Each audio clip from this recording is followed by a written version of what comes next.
Good evening, everyone. I'm Bern Bernanke, president of the Golf Heritage Society, and I am delighted to welcome you to our Grand Zoom series, fall version.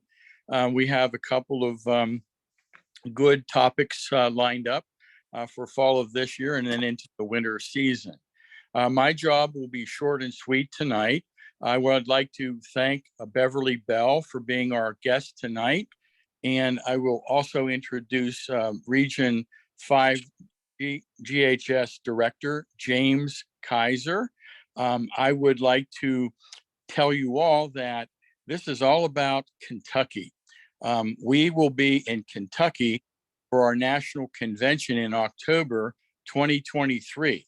And it is a kickoff, a promotional event to be able to focus on Kentucky. You'll have an idea once you get to hear from James and Beverly. So afterwards, we're going to do a little infomercial and tell you a little about what we have cooked up for the national convention. So we'll do that at the end, but we'll get right to it now. So I'm handing off to you, James. Take it away.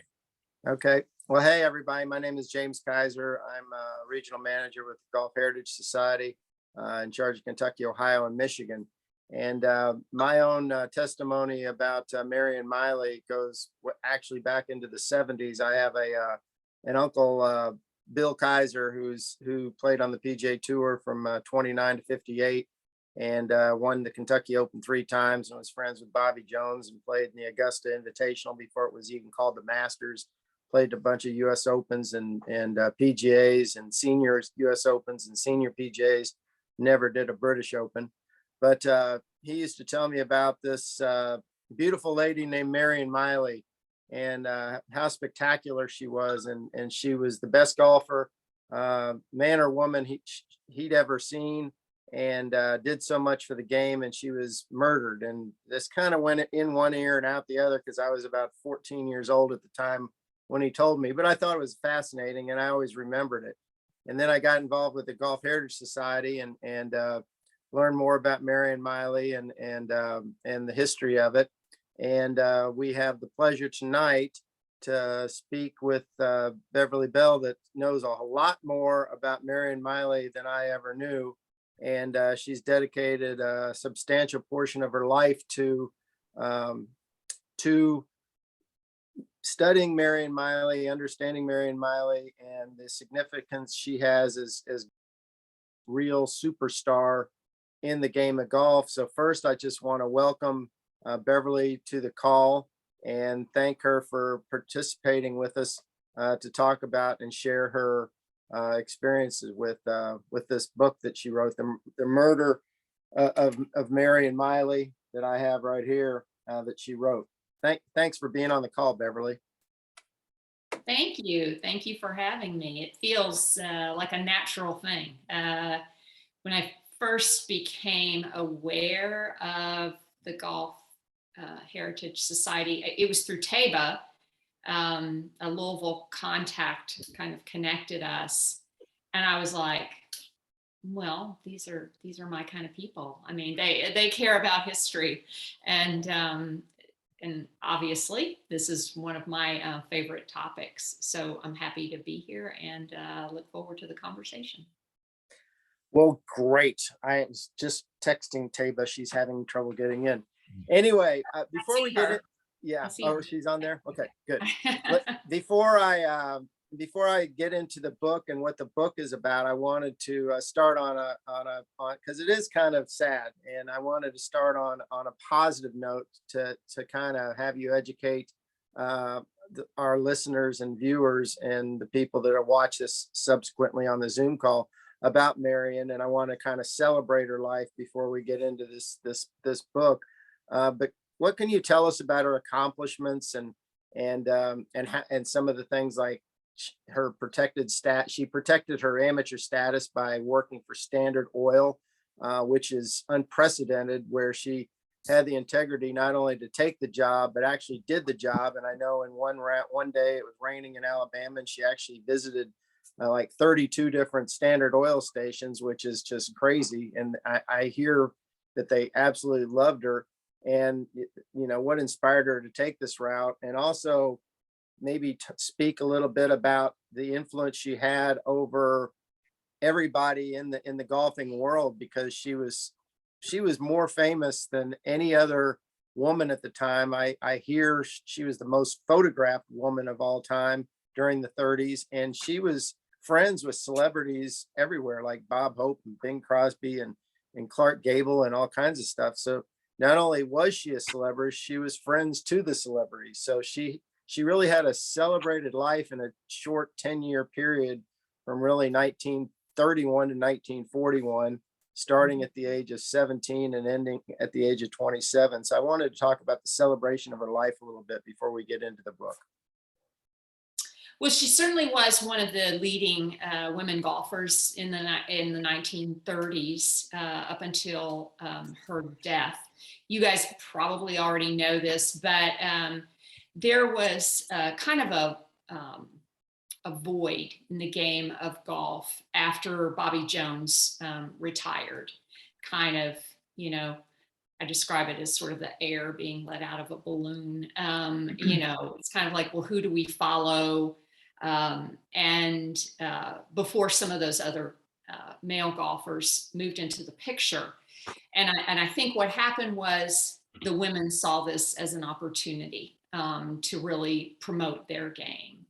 And what I learned as I went through the research for this book is they basically laid the foundation for what would become the LPGA in the women's professional circuit, the late 40s, and then 1950 with the formation of the LPGA. But yeah, Marion had all the attributes of what attracts us to a great athlete. Of course, the crux of it was her golfing skill.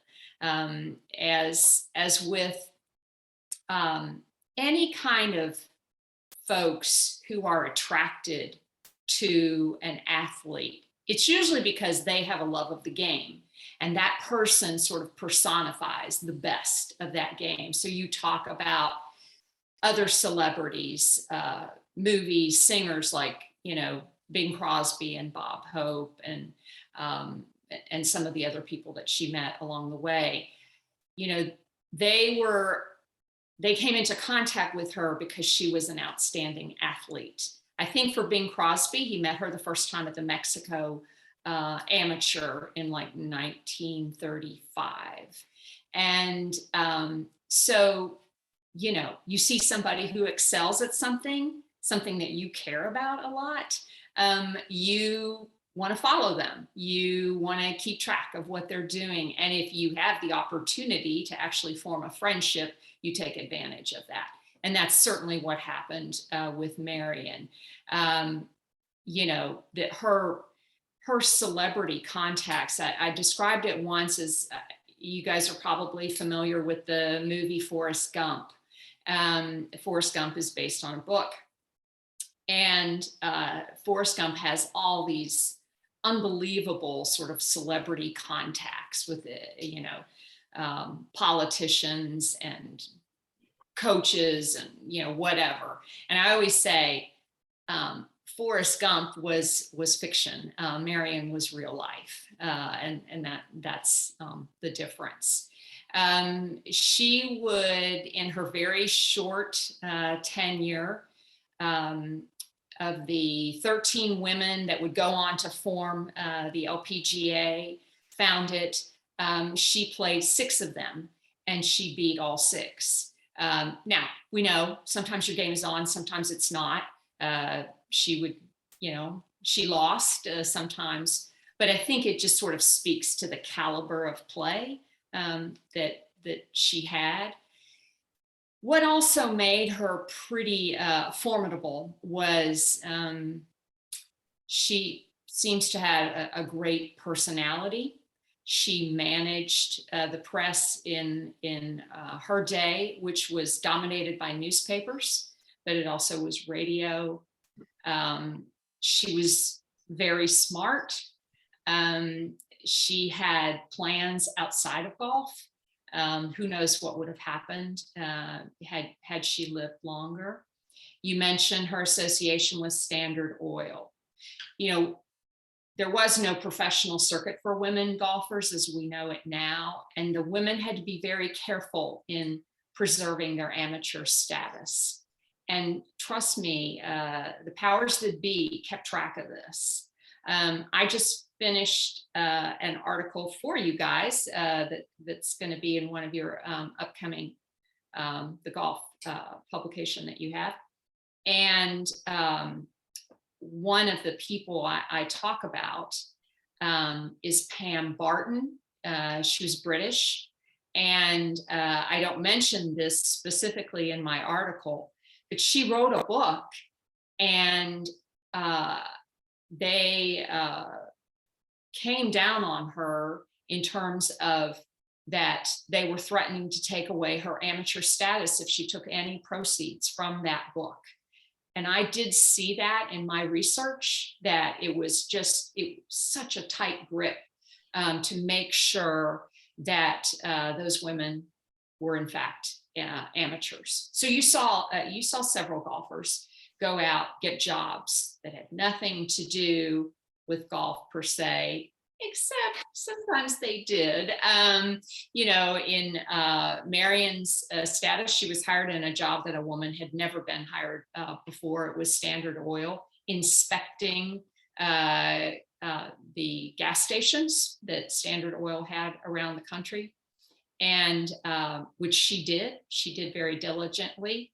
But while she was there, she played golf with a lot of community leaders.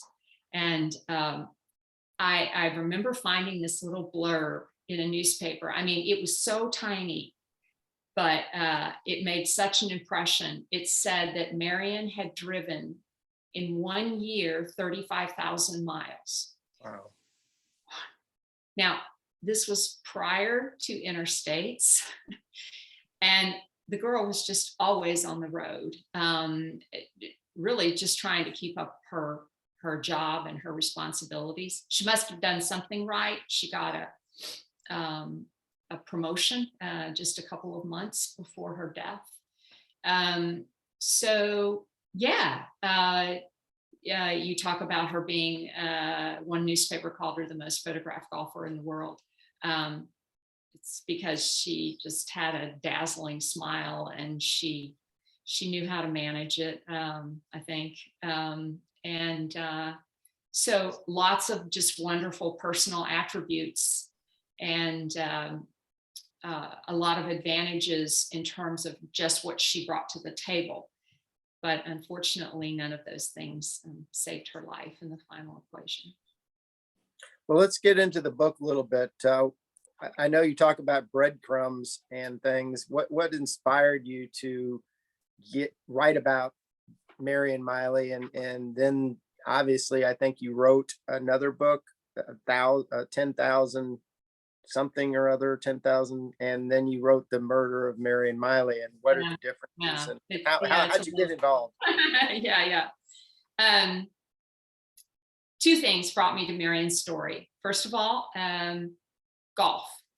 I had taken up the game about 5 years before my father-in-law, who has since passed away, came to me and told me this story about this woman golfer. He was from Lexington. He had been a teenager when she had really dominated the public eye. He never played golf, but he was obsessed the way a lot of teenagers would have been obsessed with a 20-something who seemed to have the world by the tail. And the second thing that brought me to it is I had just started doing some freelance writing, magazine writing. So it was the combination of being super interested in the game and learning about this golfer and this incredible story. When he told me, I had the same reaction that probably every single person who's never heard of her before just went, I never heard this story. I don't know who you're talking about. And, and so that's basically how it started, me just doing some basic research And it really didn't take any time at all before I knew that I had a good story. I didn't know what I was going to do with it, but I knew I had a good story the way, a writer would just know. I've been hired for my writing lots of times, like, will you please write this for us? But sometimes stories come along and you go, oh yeah, okay, this is something else. This is something special. And that's pretty much the way I felt from the very beginning. I didn't do anything with it right away. I wrote one small magazine piece, but basically I was just sort of collecting information as I went on to do other writing assignments and living my life and that kind of thing. But that's how it all started, with my father-in-law telling me this story of what had happened when he was 16 years old and living in Lexington. Yeah, that's how it all started. Well, we all had our infatuations as teenagers. I can assure you that. I mean, Charlie's Angels. I mean, we all remember that. Everybody on the Zoom calls remembers them. But everybody's heard the expression, if I was a fly on the wall, I'd like to be a fly on the wall to see this happen. But you've taken that to a whole nother level in writing this book, where not only it seemed like you were a fly on the wall, but it's almost like your writing style, you were an eyewitness to everything going on. And I just find it fascinating, the style of how you wrote this book. Where'd you come up with that technique, and why do you think that, why'd you go with that kind of method? I didn't go with it from the get-go. Something of this magnitude, and it was a huge effort.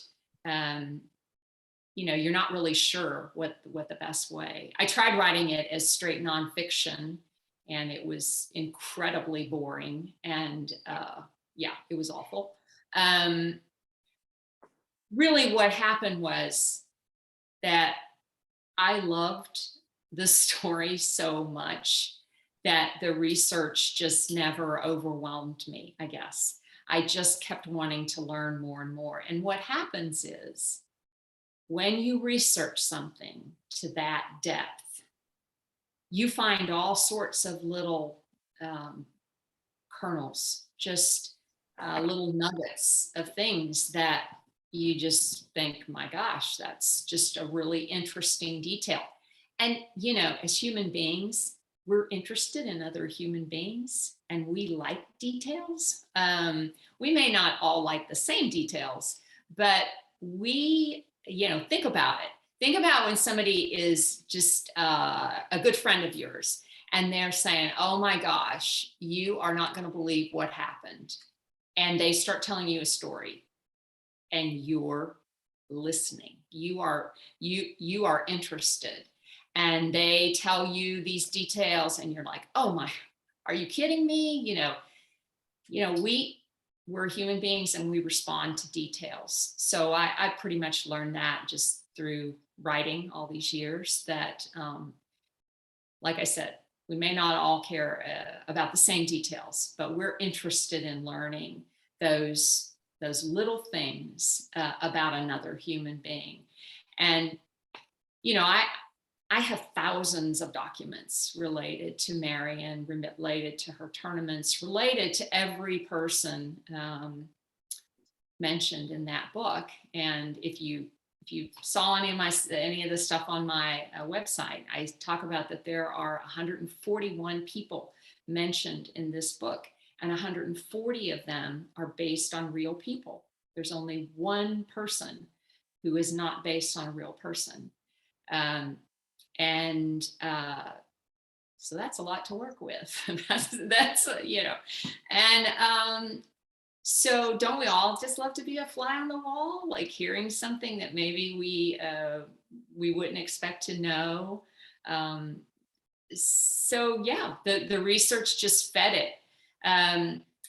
One person, actually a friend of mine, before I had found a publisher for the book, she was like, aren't you ever tired with some of this stuff? The research is unbelievable. And I said, you know what? If you started on a project and every single time you got rewarded with a new discovery, something you didn't know, you'd keep coming back. And that's really the way it was for me on this book. I was never disappointed. I was always finding something, including things that I never put in the final copy.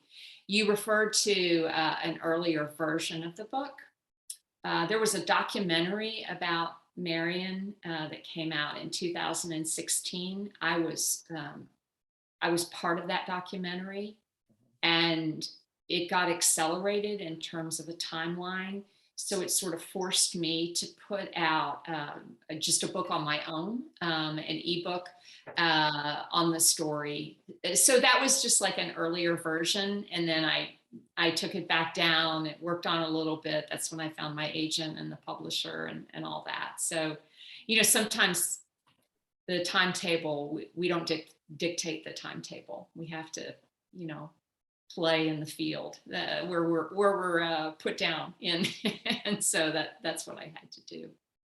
Well, the volume of materials that became available to you, I'd like for you to speak at, and maybe George could flash up, that picture of the detective and the blood on the ground. But I found that just fascinating about the places and the timelines and the idiosyncrasies of what was going on, whether you speculated or not. Like, I found some of your comments about the lady who had the fur hat that looked like a dead beaver was on her head, and where you came up with some of that stuff. But I mean, you had journals to work with that Marion wrote. You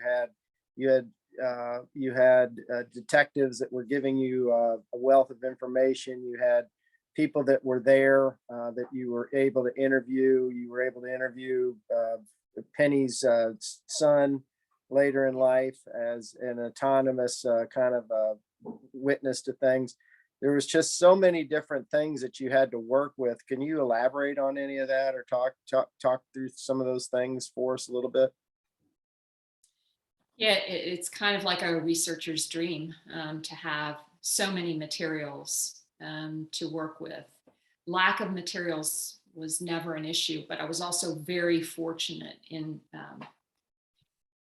finding some of these things. And I'll tell sometimes the universe is just smiling down. Sometimes the universe is just saying, I'm going to give this to you. Let's see what you do with it. This was very early on, when I was just talking with a couple of local people around Lexington, people who had actually known Marion. And as what happens is, one name, one person says, oh, you need to talk with this person, you need to talk with that person, whatever.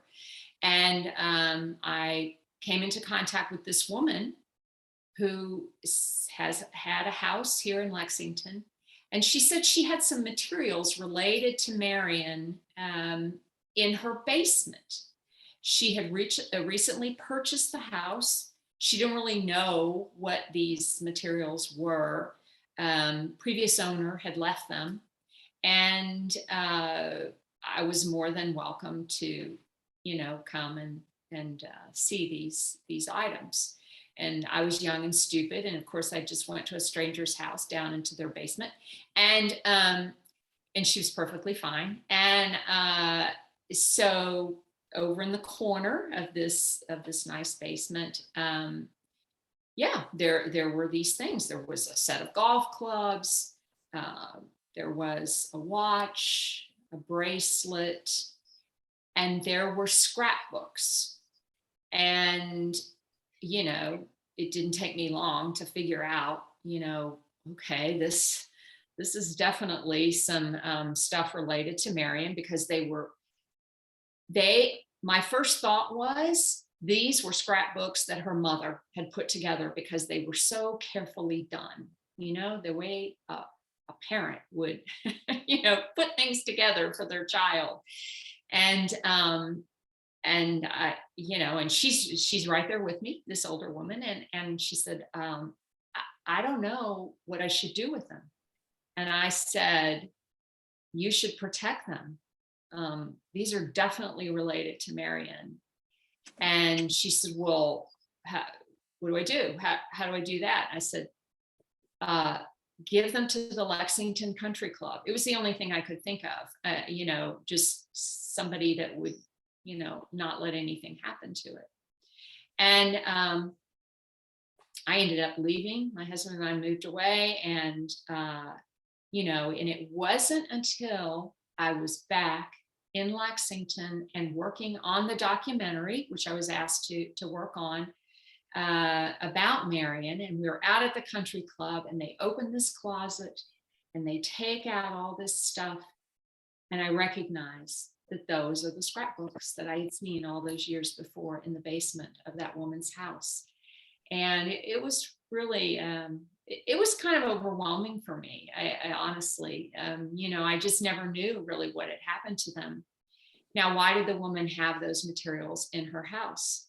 Because she had purchased that house from Francis Laval, who, if you haven't read the book, was Marion's best friend.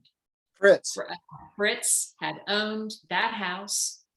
And as I kept thinking that Fritz would have been a caretaker. You know what I mean? Like I just kept thinking that she must have been a caretaker for some of these things. Well, Fritz died in 1980, which means that she kept those materials.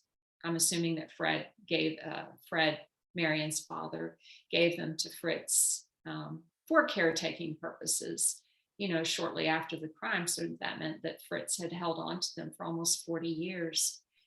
And, Fritz never married and probably hadn't made any plans for those items.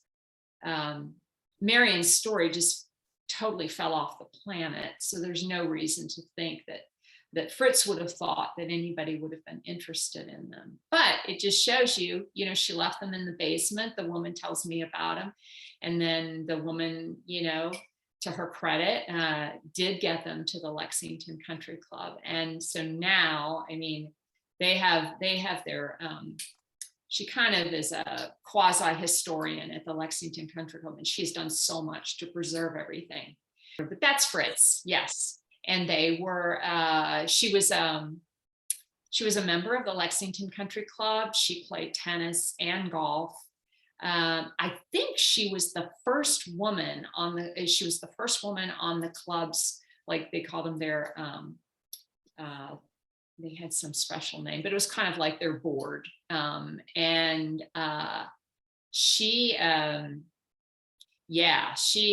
had some family members tell me some things about Fritz, later in life. She liked her bourbon. That's what the family told me about Fritz. But thank God for her, honestly, that she saved all those things. And there's just one other thing that I want to tell you that was in that basement, which is important to me. Marion loved to gamble.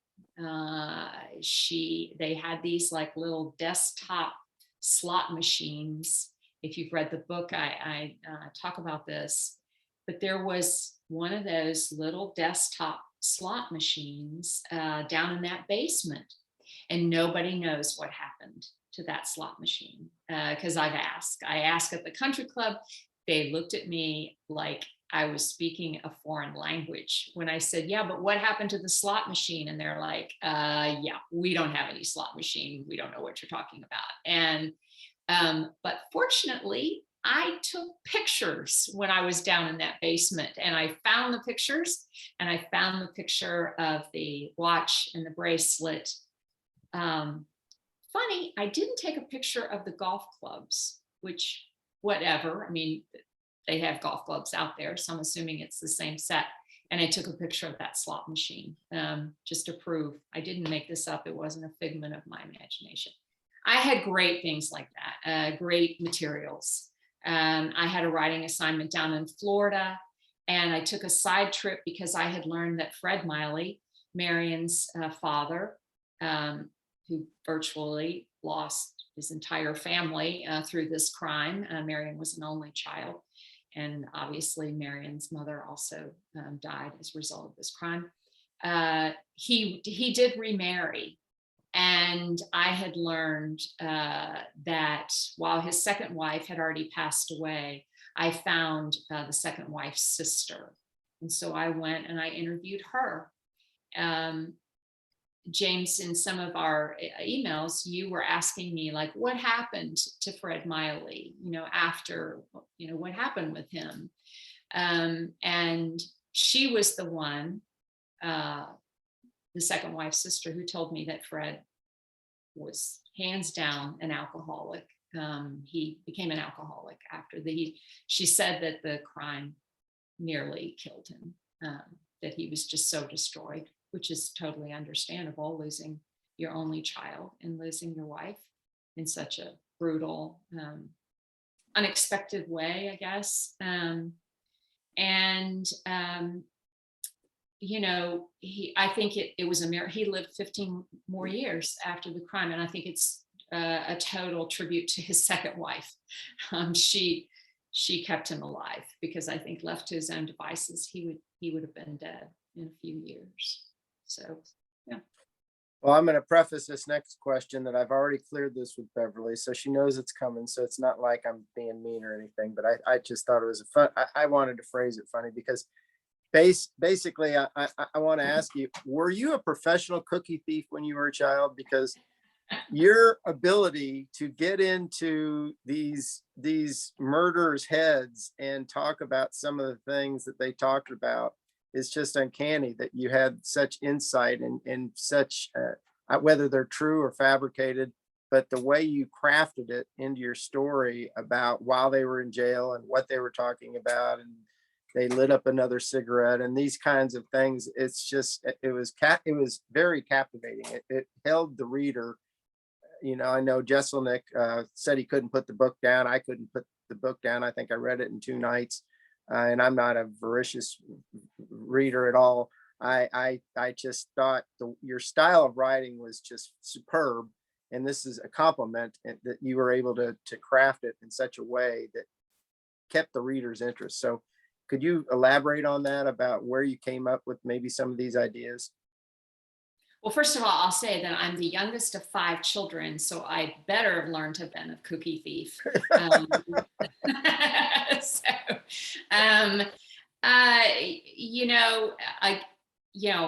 Again, having the benefit of so many details and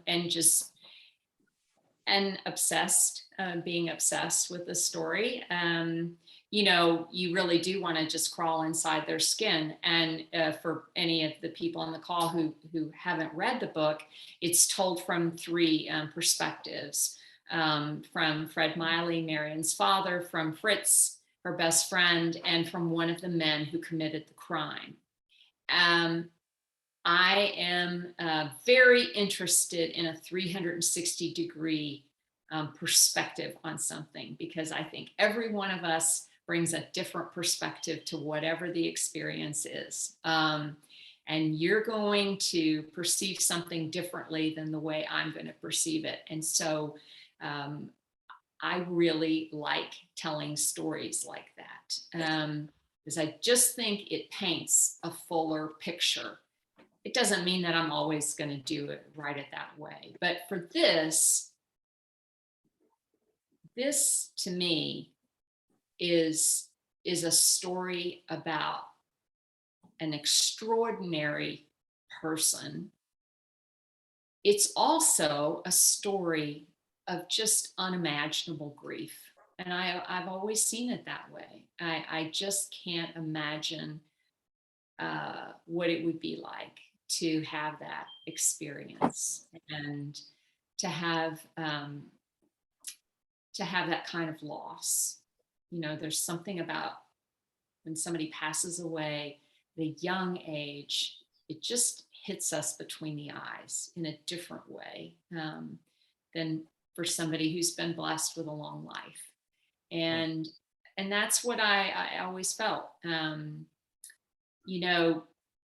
my book is based on a crime, but it's not a true crime story, because that's not ever the way I wanted to write it. I wanted to write it about these people picking up kind of the pieces of their life and figuring it out. How do you come to terms with such a harsh reality? How do you get out of bed the next morning? You know, I just thought that was just the way I wanted, I wanted to tell it. And so all those, you mentioned the specifics about them being the three men who were arrested for this crime and being in prison together. A lot of the things, like I learned from reading court testimony and police reports. I understood what was going on in that prison. First when they were awaiting trial, and then when they went to our state penitentiary. And so, all that, I got all the transcripts, from the trials, including the appeals. There are hundreds and hundreds of pages of that. And I don't know if anybody has been on a jury before, but some of it is so boring, like when you're listening to testimony, some of that is equally boring when you're reading through the transcripts, but then you'll see something and you'll go, oh my gosh. I don't want to give things away in case there's some folks out there who haven't read it, but one of the men, can you pull up Bob Anderson? I don't know if you've already gone through the guy with the hat. Him, There you right go. there. So Bob Anderson, look at this face, because that is the face of a sociopath. I'm telling you, I know lots about Bob Anderson, and there's no doubt in my mind that he was a sociopath. And just learning some of the things that he did, how he tried to manipulate the other two men involved with this crime. It was really, the man had he had no sense of right and wrong whatsoever. He would lie, cheat, steal, whatever manipulation was required. He did that. And so when on the night of the crime, and I'm just going to say, he sustained an injury, and that's all I'm going to say because you need to read it. And when I read that section in the transcripts of the trials, I was like, oh my gosh, I didn't know about that. And it just was one of these things that it was one of these little details. And you're just going, oh my gosh, that was a really key piece of evidence. And that's why you go through the transcripts, and that's why you do it first thing in the morning as opposed to late at night when your concentration isn't so good.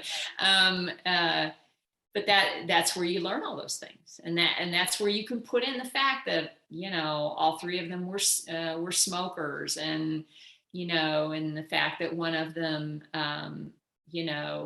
liked marijuana, and and one of them drank too much alcohol, and one of them had a restraining order that had been imposed by a judge to stay away from his kids. All those things feed into the narrative, every single one of them, and they tell the story. And I just think a lot of details, even if they're little, contribute to the overall story, and it could help you understand why things happened the way they did. It also shows in the book that, talking about the injury, and I'm not going to divulge what the injury was, but it shows how competitive, really, even in fighting, Marion Miley was. I mean, she was one competitive person fighting for her life in that instance. But and you referenced the pot smoking Skeeter, which I find is really the most tragic of the three, because the other two were obviously life criminals and they would do anything for a dollar. But Skeeter was just a local family boy, and Miss Miley was more or less a mother to him, and he betrayed her. I mean, he was hired by Fred Miley to protect her. She had a whistle that if she blew it, he would come running to protect her. And not only didn't he protect her, he betrayed her trust, and somehow got in cahoots with these criminals, Penny and Anderson, and did what happened. So I just find him appalling, and I just wonder. I wonder what his, what would instigate him to do something like that to somebody that obviously he loved in a way, but not enough to protect her. That's a criminal thing in my mind. That is just Yeah, beyond thing. it's pretty despicable. He was like a greenskeeper for the country club, and then he had also worked out, like you said, this arrangement in case Mrs. Miley, Marion's mother, needed something during the night, because he was on the grounds of the country club during the night, and so he and Mrs. Miley, they were friendly. He did drive her into downtown Lexington, even though she had a car, which I found pretty interesting, that she would hire him. And I think it was just, I don't know, because she wanted to give him some extra money or whatever. But yeah, clearly there was a trust there, which was, as it turned out, totally misplaced. I think that Skeeter was not going anywhere in his life. Something that I did not include in the book. You had asked me about some of the things. Skeeter actually had 2 children. He had been married and he had 2 children. And he and his wife had divorced. And I think he was rudderless. He had worked out in California as sort of like, he had worked in like I can't remember if it was at a horse track, but he was basically mucking stalls. And he had lived out in California, and then for whatever reason came back to Kentucky. But he was talking about how he wanted to move back out there. That was in fact true. I did say that in the book. And, and he needed money. He needed money. He wasn't, I guess, making a whole lot to allow him to move back to California. And I just think this whole thing was so ill-planned that nobody really thought of any kind of danger, like real danger. I think they just thought they were going to come and break in, and it was a robbery, and take money and leave. And obviously that's not what happened. I would say, in your characterization of the 3 men who committed this crime, there's a reason why I told the story from Tom Penny's perspective. He was one of the 3 point of views that I used. And that was, I learned pretty early on about Tom Penny, about his background, his backstory, if you will. And this is a guy who regretted his role in that crime virtually from the first moment. I mean, it was, I read letters that he wrote in prison. That was another gift that I got to review. There were some 70 letters that he wrote to his mother while going through the trials, and then being convicted and going into the state penitentiary. And this was a man who was full of remorse. So my perspective, obviously, of Tom Penny is different. I'm not saying he had definitely committed crimes. It wasn't like he was some, Boy Scout. He'd never killed anybody. He had never shot anybody. And spoiler alert, he didn't kill anybody in this particular crime either. But yeah, I just think this was a man who had just totally lost his way as a human being. And, unlike our buddy Bob Anderson. Yeah, it was just wrong place, wrong time. If there's a section in an encyclopedia that explains what wrong place, wrong time means, this story, this should be an example of it.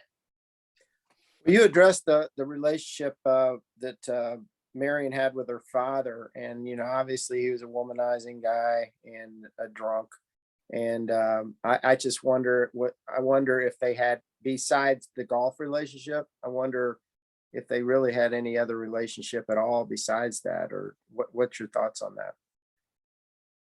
My sense is that they had a good relationship. Like a really good relationship. She mentioned many times that she gave her father total credit for her game, for bringing the sport to her, for working with her. I mean, it's typical of many only children, that, not all only children, but many, that they are particularly close to their parents, that they have a stronger relationship with their parents. And I think that was definitely true for Marion and her, including her father. Fred Miley was a womanizer. It was one of the first things that people told me, in fact, about this story, that Fred, fooled around, or, whatever the vernacular was. Marion was so smart. I feel like she knew that. She must have known that about her father. I mean, this was a very bright girl. So I don't know, I have no sense of her reaction to that, or how much it bothered her. I mean, she obviously loved her mother. So, it's safe to say that, yeah, she wasn't happy about it. But, typically we do make accommodations for people we love. And I feel like that this probably happened. But yeah, it was a while back on a podcast or something. And somebody asked me, really for the first time, do you think Marion knew that her father fooled around? Yeah. She was smart. What about some of these other ladies that she played with, like Patty Berg? Did you get to interview her before she passed in 06? No. Or any of the, what about Shirley Spork or some of the ladies? Shirley Spork, that's an interesting one. Actually, I heard from through somebody else that Shirley said that she wasn't familiar with Marion, and it was just funny. It was somebody else at the USGA. I was telling them the story that Shirley said she had no idea who Marion was, and this other person at the USGA said, "Well, that's bull. Of course she knows who Marion is." Now, maybe she just simply didn't remember. I mean, obviously she lived into her 90s. I did not interview any of the other the women that Marion played with. I did not start writing this in a real term until 2013. And I'm trying to remember when Louise Suggs died. I don't remember. Yeah, I can't recall what year. But in a way, it was better for me just to be able to create the story on my own. And maybe if I had arrived at writing sooner, I would have sought some of those women out. But that didn't happen. So yeah, the only one I think that you're showing that picture, that's Patty Berg there on the left. She might have been the only one that I really would think, oh, that might have been fun talking with her, because I think she and Marion were very good friends. And there's an entry in Marion's diary about Patty talking to Marion about turning professional. Patty did that earlier. She just had such unbelievable success on the amateur circuit, and it was like Patty was trying to maybe convince Marion to turn pro. So I would have liked an opportunity if Patty had been in good enough health to talk about that. I would that was the only one that I really think, I think I would have enjoyed talking with her. So is that probably maybe one of the only things you've missed out on not including in your book? Do you have anything that you wish you had included in the book that you kind of missed out on, or wish you would have known? Missed out. I know that early on I was thinking of writing an epilogue, because there's so many interesting things that happened after my story ends. We ultimately decided not to go with that, but still get to talk about them in different settings. That's really the only thing. I mean, it's endless. You can include so many things. Right. And with this one, I will tell you that the only part that I was really kind of really anxious about, was her actual,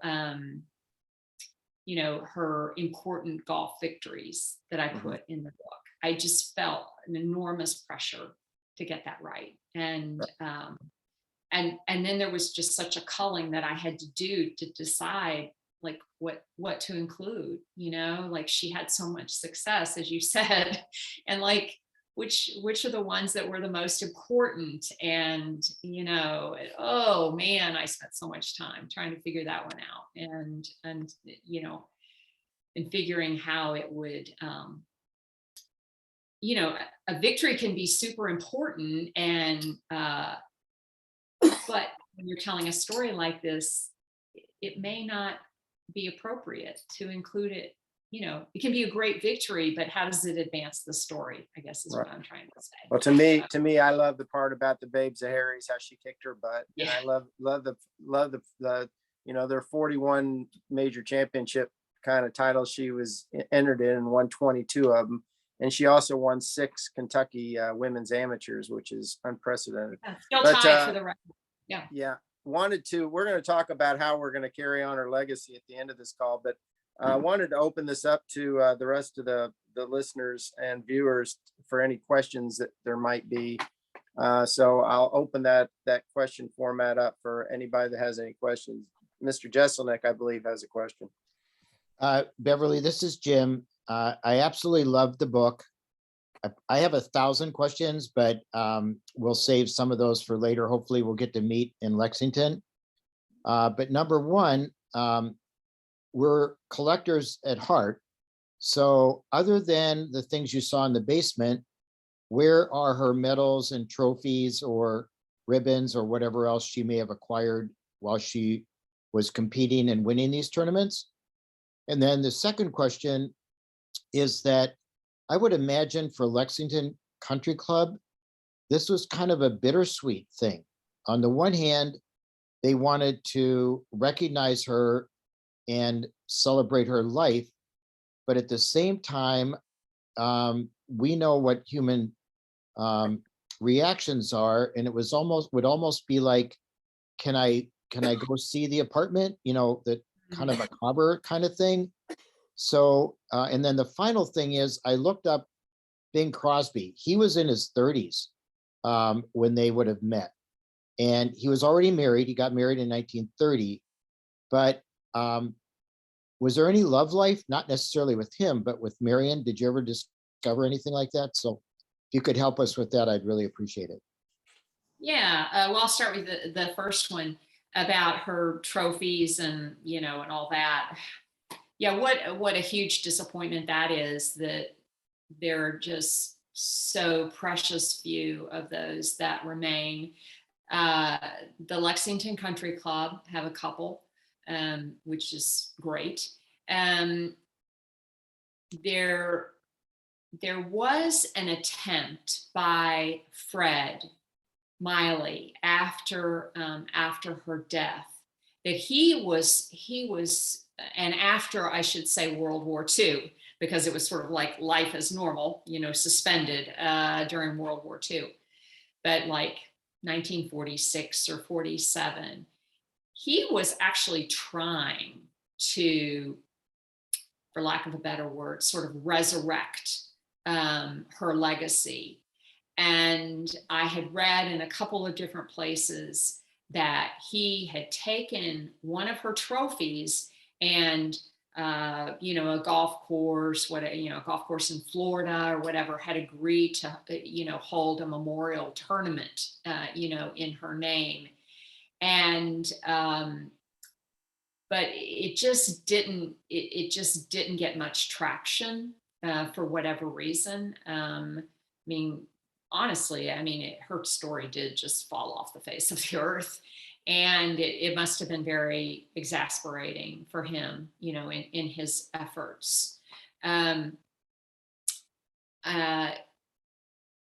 will tell you that there's a woman who here in Kentucky who played on the LPGA, and she has one of Marion's Kentucky the state amateur trophies, and she said it was basically her aunt was at some kind of an estate sale, and this trophy was there, and they saw that Marion's name was engraved, and so the aunt just purchased it, I think not for very much money, and gave it to this golfer.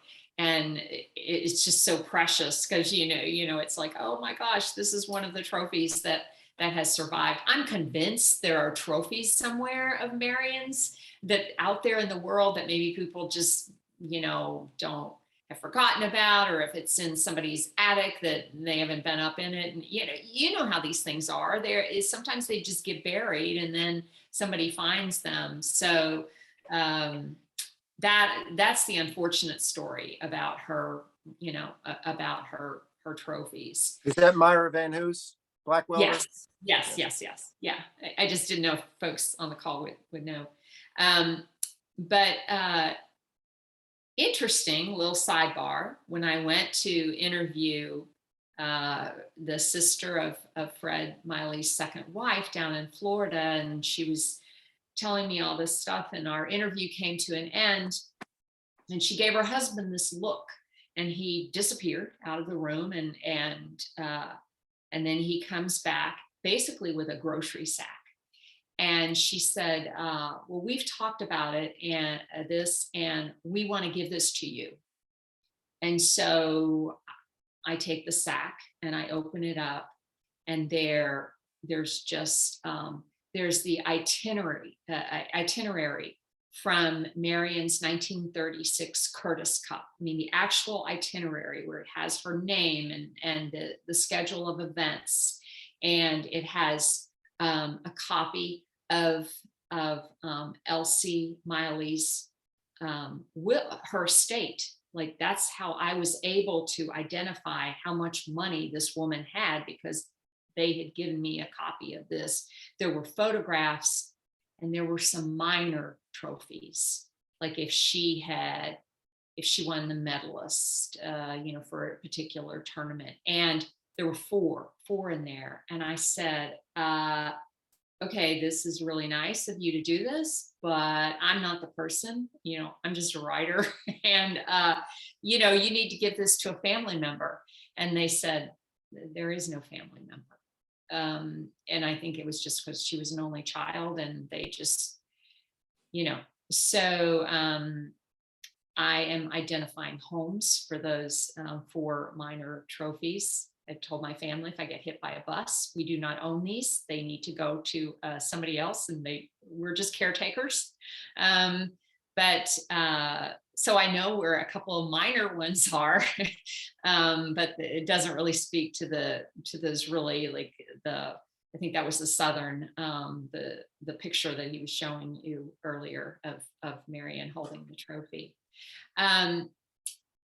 Speak to the Miley. There is a Miley event, 67-year-old tournament that started in 1942, the Miley that they do at Lexington Country Club every year. So there is there is a memorial tournament. Yeah, I was going to mention that. It was started the year after her death, and then it took off. They took off like 43 through maybe 45 because of World War II.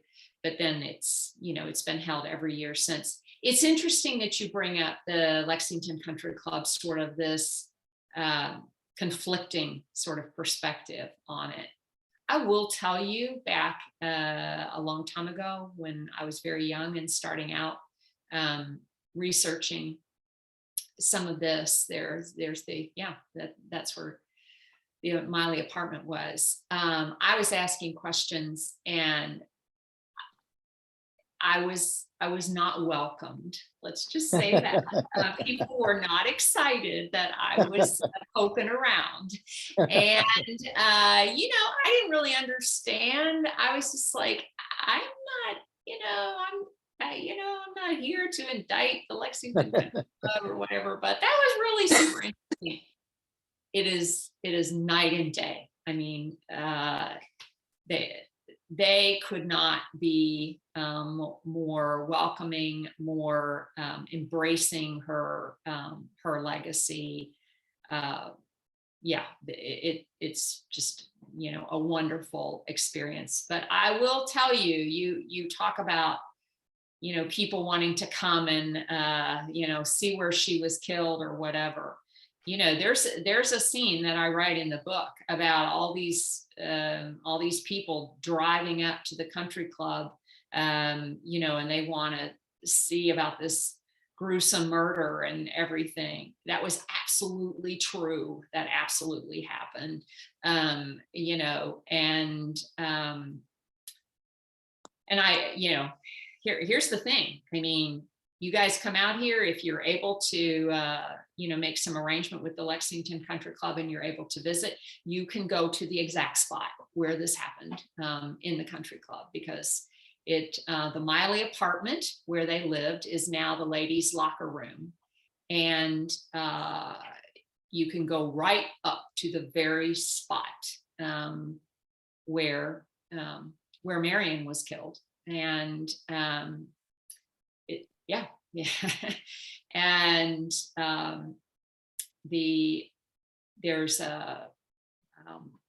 it was a sanitarium. Yeah, this is the hallway.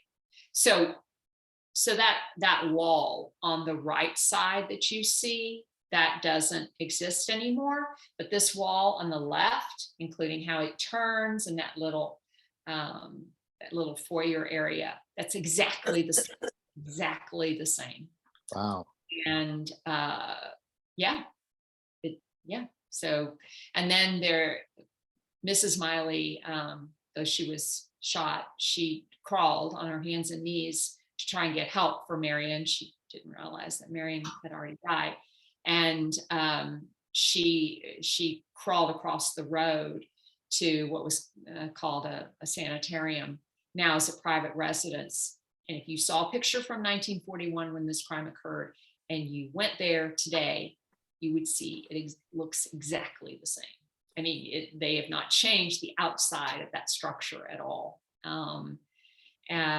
So it's pretty incredible, honestly, that these things have survived all this time.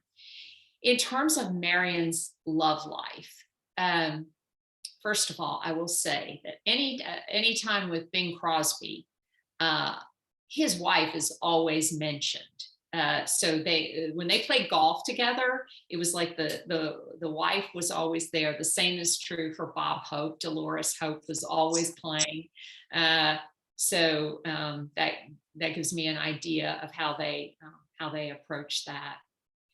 You know, of all the documentation and validation I did in this book, I don't have anything that tells me about Marion's love life. I just don't. Recently, I came across something that she had written, and it was about a man. And I mean, she was describing like how he looked, like his body. Okay. And I thought, well, apparently she was very fond of how he looked. And that was very kind of, I hadn't read anything like that, you know, for her.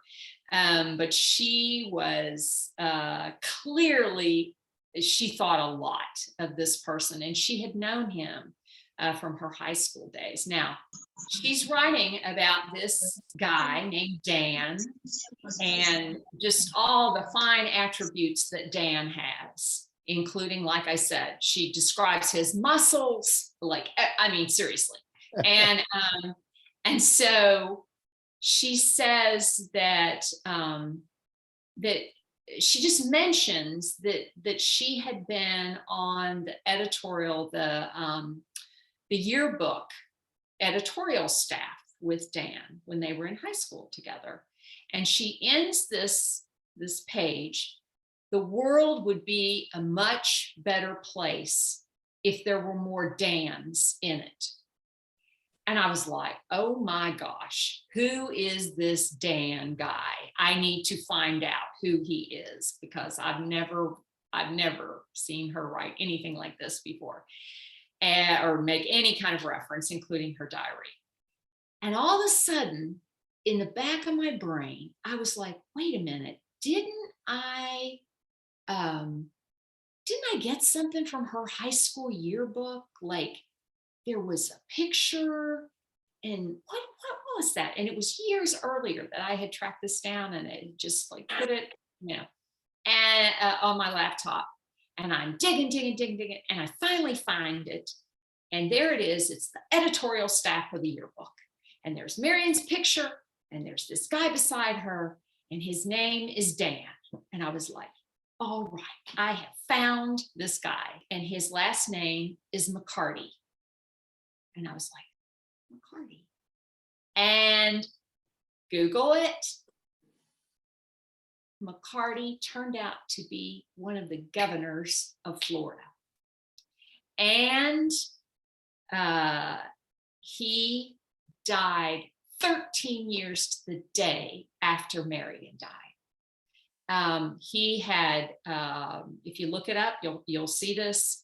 He suffered like a major heart attack shortly after he was elected, and he just lingered for a while, and he finally passed away. And I was like, yay, Marion, good taste in men. I mean, yay, you know, but she, and then there were a couple of other photographs that I never knew who this was.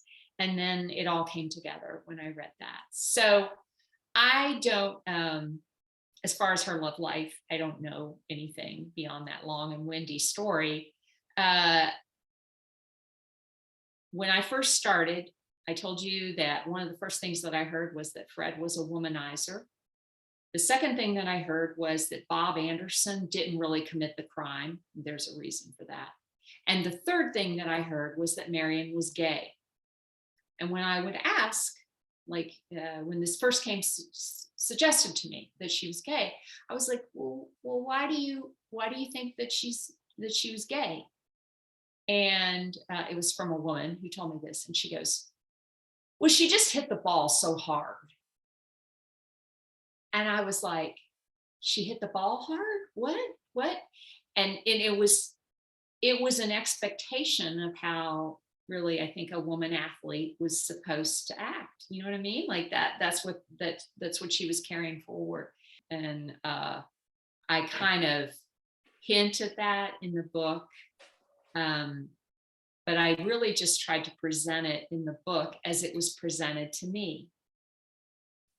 Well, before we run out of time, I wanted to first say that I'm on the Kentucky Golf Hall of Fame. So Marion Miley is in the Kentucky Golf Hall of Fame, and so is my uncle. And so is apparently she got inducted with my junior high school golf coach, Louise Wilson. So that's kind of neat. 1991, she got inducted with, and I know Louise Wilson's won the Miley 3 times in 58, 81, and 87.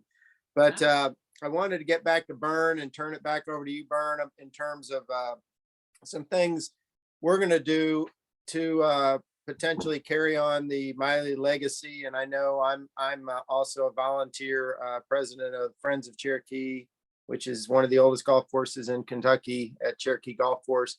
And we're going to also host another separate tournament. So there's going to be some things to help to carry along her legacy in perpetuality into the future through tournaments, along with the one that's been running 67 years. But I think we can also do some things at Golf Heritage Society to also bring more recognition. And I see Taba's already at work on getting her inducted into the World Golf Hall of Fame. So we'll see what we can do. But Bern, I'm going to turn it back over to you. Well, first of all, thank you to Beverly Bell. It was a lot of fun to be with you, Beverly, and meet you. And I know that we are captivated by the story. I have not yet read the book, but I can't wait to put my hands on it. It'll be a lot of fun, I'm sure. So thank you for being with us. I look forward to meeting you in person. I hope that you will join us in Lexington when we are there in October. I'd like to also thank James Kaiser. James, you did a great job getting us the information and interviewing Beverly. It was a lot of fun. Taba Dale was also involved in helping us to find Beverly and Marion Miley. So that was all great. You know, we have a production team, and without them, we really don't go very far. And that's George Petro. You know, he put out the Zoom call, and the advertisement, the promotional, is done by Bob Geddes. So the production team, I want to give kudos and a shout out. So I know that along with our plans for being in Lexington for the national convention this year, we went through a lot to find a place, the place. And Bill Robertson did the site selection work. And I'd like to invite Bill to say hi. He's very, very involved in putting together the entire event, and would like to share with you what we have so far. So Bill and some other folks who are involved, I will just hand it off to you. So thank you one and all for tonight. It was a lot of fun. And I will look forward to being with you all in Lexington in October. Bern, thanks very much. And Beverly, thank you so much. A pleasure hearing your story. And by the way, I loved the cover of your book. I don't know who did that for you, but it's very cool. And with her broken up like that, it's kind of emblematic of her life, I guess. Very, very good. All I can tell you is we're excited about coming to your area. And I hear October is like the primo time of year to come there with everything going on. The races, the bourbon smelling the best it is that time of year. And of course, a great spot strategically for all of us to gather. So we really look forward to that. And anybody that's on the call that's not part of our group, I would encourage you to go to the GHS website and find out more information about our trip next year. And Beverly, hope to see you at the convention time and get to chat with you in person. Thanks so much. Well, thank you all so much for joining us. And Beverly, thank you so much for your treasures and talents and time. And we thank you all for joining us. So signing out. Thanks, everybody. Thank you guys for having me. And I'm looking forward to your visit in October. I think you're going to have a fantastic time, and hopefully, fingers crossed, get something worked out with the Lexington Country Club, because I think that could be pretty spectacular having that on the agenda. Thank you, Beverly. Very well done. Thank you, Beverly.